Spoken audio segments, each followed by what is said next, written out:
গণতন্ত্রের পক্ষে যোদ্ধা হিসেবে বিশ্বের বিভিন্ন দেশেই সুনাম কুড়িয়েছে কাতার ভিত্তিক সংবাদ মাধ্যম আল জাজিরা।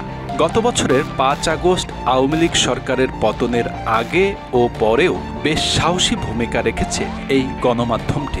আল জাজিরা একজন নির্মম প্রধানমন্ত্রীর অন্তিম সময় প্রকাশ করছে। শাসকের রক্তচক্ষু উপেক্ষা করে ইজিপ্ট, সিরিয়া, সৌদি আরব এমনকি পশ্চিমা দেশগুলোর রাজনৈতিক দমনপীড়নের বিরুদ্ধেও শক্তিশালী প্রতিবেদন তুলে ধরেছে এই টেলিভিশন চ্যানেলটি।